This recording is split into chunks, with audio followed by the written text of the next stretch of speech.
이게 가장 잘했던 선택이라고 저는 생각해요. 시작하자마자 매출 뭐 2,300씩 나오는 그런 고공행진 같은 건 저는 없더라고요. 오히려 손해를 봤었어요. 3PL 업체 잘못 선택해서 돈 날렸죠. 광고비 과도하게 써서 낭비했죠. 캐시 인증도 했다가 그 전파차에 걸려가지고 불려가지고 반성문 썼죠.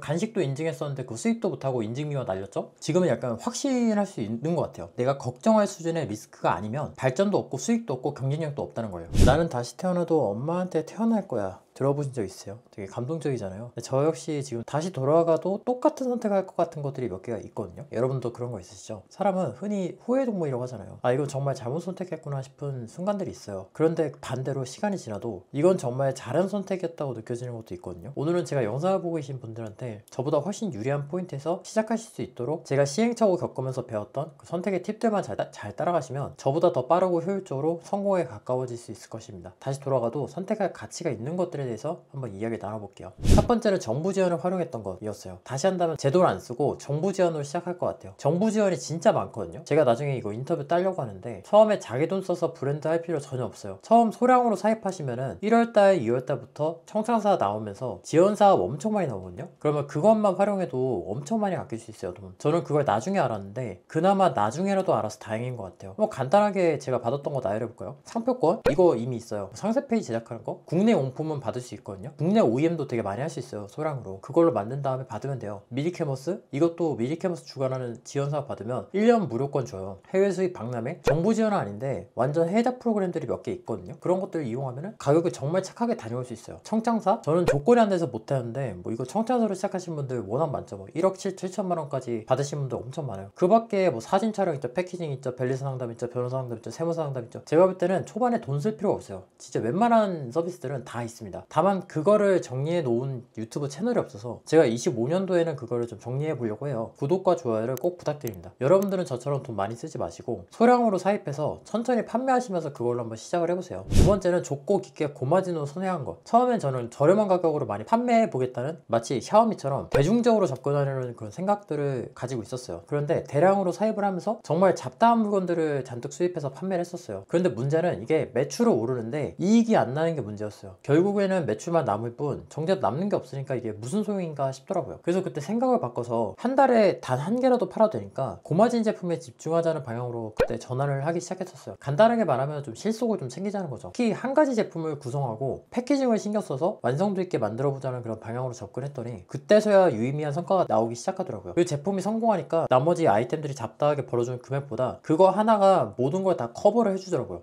그래서 저는 질적으로 신경 쓰는 게 훨씬 더 좋았다고 생각을 하고 그게 옳은 판단이었다고 저는 생각을 해요. 근데 여기서 고민을 좀 해봐야 될 포인트가 있는 것이 한 가지 상품이 영원히 잘 나가진 않더라고요. 결국 그 제품을 따라하는 경쟁자들이 생겨났고 지금은 그 제품이 예전만큼 큰 이득을 가져다 주지 않아요. 한 달에 한 30만원, 40만원? 그 정도 가져다 주는데 그래도 그게 어디예요? 월세는 그래도 가져다 주잖아요. 많이 던지는 전략이랑 고마진을 취하는 전략의 절충점을 찾는 게 전 되게 중요하다고 생각을 합니다. 근데 둘 중에 하나를 고르라고 한다면 저는 양적인 것보다 질적인 걸 선택할 것 같아요. 세 번째는 독서량을 줄였다는 게 가장 좋은 선택 중 하나였어요. 독서량을 줄였다는 게 좀 의아하실 수도 있는데 제가 한때는 거의 한 560권 정도를 대여해서 읽을 정도로 저는 책을 좀 좋아하는 사람이었어요. 그런데 시간이 지나고 나니까 그렇게까지 많은 책을 읽을 필요가 없다는 걸 나중에 깨달았어요. 그러니까 지금은 이제 한 달에 한 권 정도? 1년에 12권 정도 읽고 있거든요. 근데 과거에는 속독으로 책을 많이는 읽었는데 문제가 정작 머릿속에 남는 게 없었어요. 예를 들어서 데일 카네기의 책을 반복해서 읽는다고 하더라도 그 내용을 실제 대화나 상황에 녹여내지 못한다면 그게 무슨 의미가 있어요. 그러니까 그런 생각이 드니까 저는 다독보다는 정독으로 방향을 바꿔야겠다는 생각이 들더라고요. 그래서 집에 있던 책들을 다 알라딘에 판매를 하거나 분리수거로 정리하거나 했었거든요. 그래서 정말 두세 번씩 읽고 싶은 책들만 그렇게 남겨놨어요. 이게 누구셨는지 기억 안 나는데 아마 국내 퀀트 분이셨을 거예요. 그분이 하셨던 말 중에 좀 기억에 남는 게 1년에 워런 버핏의 1%만 닮아가자라는 말을 하셨거든요. 단 1%라도 내가 존경하는 롤모델의 생각 방식을 내 삶에 녹여내려고 하니까 그때서야 진전이 생기더라고요. 제가 그 중에서 가장 좋아하시는 분이 이나모리 가즈오씨인데 저 같은 경우는 그 거의 대부분의 책을 다 구매해서 소장하고 있어요. 쇼핑몰을 운영하시는 분들이라면 저는 이분의 책을 한 번쯤 다 읽어보셨으면 좋겠어요. 이 책은 단순히 그 마진율 계산하는 걸 넘어서 마진이라는 걸 어떻게 큰 관점에서 바라보고 그거를 관리해야 하는지를 다룬 내용들이 굉장히 많습니다. 그래서 저에게는 굉장히 큰 도움이 많이 되어서 어디 출장을 간다거나 하면은 반드시 들고 가서 읽고 오는 그런 책들 중에 하나가 되었어요. 돌이켜보면은 과거의 독서는 저한테는 조금 유의에 가까웠던 행동이었던 것 같아요. 나 500권 읽었다 같은 그런 스스로의 뿌듯함이 좀 목적이었던 것 같아요.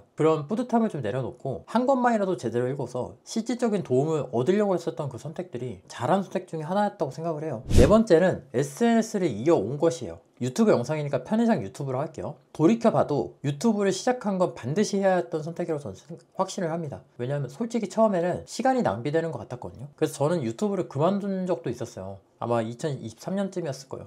근데 그동안 판매라는 걸 하면서 무궁무진한 그 가능성에 대한 걸 좀 봤었는데, 그게 어떤 대목이었냐면 광고비였습니다. 예를 들어서 CPC라든가 쿠팡이라든가 뭐 스스라든가 그런 광고들 있잖아요. 광고의 가장 큰 문제점은 시간이 지날수록 광고비가 싸지지 않아요. 올라가는 구조로 되어 있는 것 같아요. 그러니까 점점 비싸지고 입찰 경쟁이 치열해지는 문제가 있어요. 광고비가 올라가는 게 원가를 내리는 것보다 더 쉽거든요. 그러면 마케팅 비용이 점점 올라간다는 뜻이잖아요. 그러다 보니 이익이 계속 깎여가는 거예요. 그때 알았어요. 쇼핑몰 자체로 광고를 돌리는 행동이 장기적으로 봤을 때는 이게 좋은 행동들은 아니겠구나 라는 생각들을 저는 했었어요. 그래서 결정적으로 사람을 내가 끌고 올 수 있어야 그때서야 진짜로 셀러라고 얘기를 할 수 있겠구나 라는 생각이 그때 들더라고요. 그래서 SNS 콘텐츠 마케팅은 제가 볼 때는 선택이 아니라 필수예요. 탄탄한 비즈니스 구조를 만들어가는 데 있어서는 저는 필수적인 소양이라고 그때 생각이 들더라고요. 그 중에서도 유튜브는 현재 가장 강력한 마케팅 도구잖아요. 그래서 저는 지금까지 유튜브를 이어오고 있는 게 제게 있어 최고의 선택 중에 하나였다고 생각해요. 허접해도 익숙해지도록 그 기본 소양이 계속 다져지는 거잖아요. 어쨌거나 영상을 계속해서 올리면. 그리고 단순히 광고비를 줄이는 그런 수단을 넘어서 저라는 브랜드 신뢰도를 구축하고 새로운 기회를 만들어주는 핵심 도구로 이제 자리 잡게 되는 것 같아요. 그래서 유튜브를 시작하고 이어온 것이 비즈니스의 큰 전환점이 되었고, 이쪽 일을 하신다면 저는 무조건 강추합니다. 그리고 마지막으로 제가 다시 돌아가도 무조건 해야 할 선택은 다 때려치고 사입한 거예요. 이게 저번에 제가 말씀드렸던 것 중에 하나인데 이게 가장 잘했던 선택이라고 저는 생각해요. 처음에 제가 사입을 시작했을 때 저는 모든 걸 다 때려치우고 사입으로 시작했었어요. 시작하자마자 매출 뭐 2,400씩 나오는 그런 고공행진 같은 건 저는 없더라고요. 오히려 손해를 봤었어요. 3PL 업체 잘못 선택해서 돈 날렸죠. 광고비 과도하게 써서 낭비했죠. 캐시 인증도 했다가 그 전파청에 걸려가지고 불려가지고 반성문 썼죠.